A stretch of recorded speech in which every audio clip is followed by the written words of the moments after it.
People who are infected with the coronavirus can have notably different experiences. Some report having nothing more than symptoms of a mild cold, others are hospitalized and even die as their lungs become filled up with fluids. How can the same virus result in such different ways?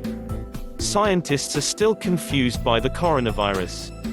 But it is becoming clear that the immune system plays a key role in if you recover from the virus or you die from it.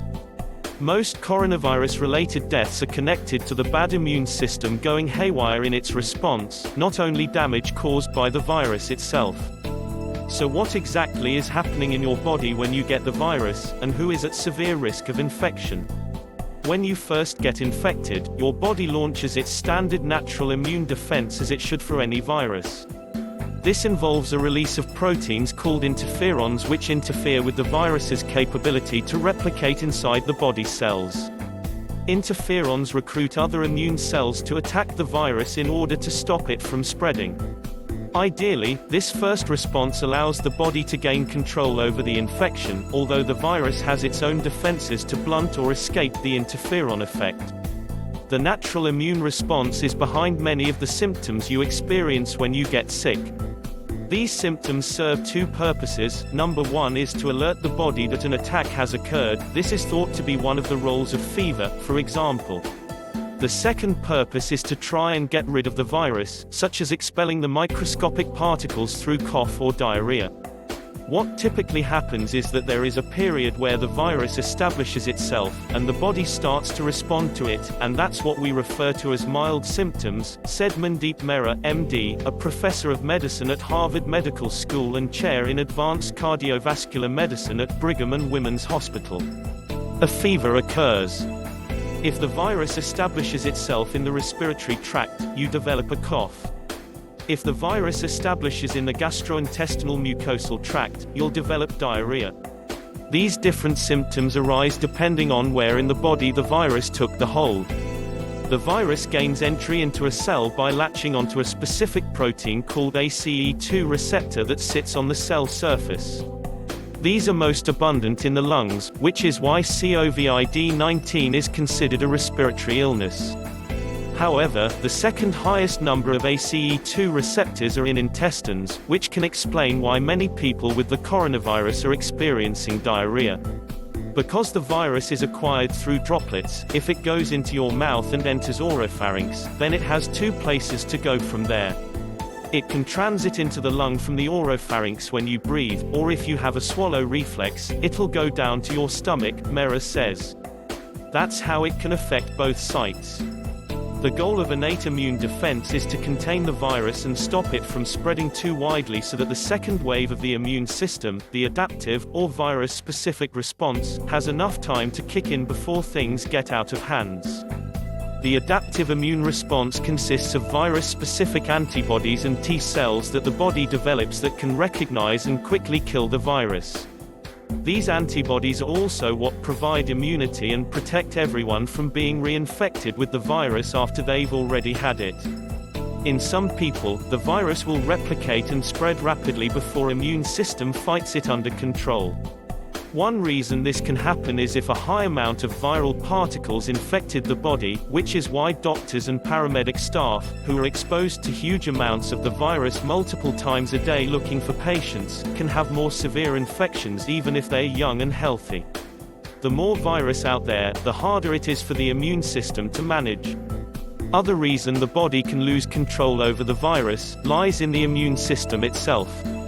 The most vulnerable peoples during the pandemic are elderly people, whose immune systems naturally starts to get weak with age, and people who are immunosuppressed because of another illness or medication. A suppressed immune system can result in a weaker initial interferon response or a delayed antibody response, enabling the virus to spread from cell to cell. The people that do the worst, the ones where it leads to death, almost invariably will have this exaggerated host response, the cytokine storm. If you make a good neutralizing antibody response, you're going to be able to recover, it's just a timing issue. People get sick, but then they make their antibody response, they clear the virus, and everything is fine, says Warner Green, MD, PhD, director of the Gladstone Center for HIV Cure Research and a professor of microbiology and immunology at the University of California, San Francisco. Individuals who are older or have underlying health problems maybe have a degree of immunosuppression, which delays the antibody response, and they're the ones that have an exaggerated disease course. If the virus takes up residence in the lungs, the disease can progress to pneumonia as more cells get infected and inflamed. Part of the damage is caused by the virus, but an even greater amount is due to the immune system itself trying to destroy and get rid of infected cells. At this point, the disease can still go in two directions. The immune response can remain stable and regain control over the virus, clearing it through T-cell and antibody activity. Or the immune system can fail and start to over-respond, boiling out more and more inflammatory proteins, called cytokines, in an attempt to wipe out the virus. It's this second path that causes substantial cell death in the lungs, resulting in severe infections, acute respiratory distress syndrome, and even death. At this point, the disease can still go in two directions. The immune response can remain stable and regain control over the virus, clearing it through T-cell and antibody activity. Or the immune system can fail and start to over-respond, boiling out more and more inflammatory proteins, called cytokines, in an attempt to wipe out the virus. It's this second path that causes substantial cell death in the lungs, resulting in severe infections, acute respiratory distress syndrome, and even death. The people that do the worst, the ones where it leads to death, almost invariably will have this exaggerated host response, the cytokine storm, Green says. The lungs fill up with fluid, and they can't oxygenate. Or they develop widespread sepsis, can't support the blood pressure, and die. All of this is either primarily driven by or greatly exacerbated by the host immune response. The elderly and immunocompromised are especially vulnerable to this type of response as their underactive immune system suddenly kicks into hyperdrive and becomes overactive. There's a really interesting curiosity in COVID-19, plus we've observed it with other coronaviruses as well, like with SARS and with MERS, that the people who have the most suppressed immune responses seem to develop the most aberrant immune responses in the later stages of the disease, Mera says. Most of the clinical trials conducted so far have involved treating these severe cases, which on the surface makes sense. You want to give the possibly effective drugs to the sickest people in case it can help save their life.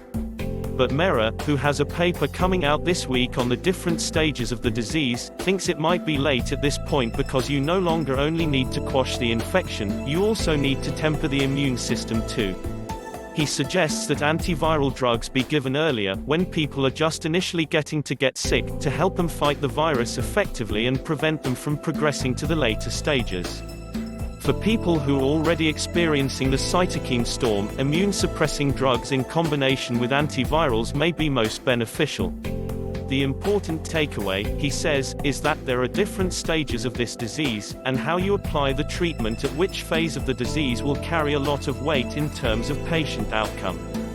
For now, our best defense against the virus is to support our immune system with sleep, exercise, and good nutrition and, most importantly, to wash your hands and practice social distancing so you don't get infected in the first place.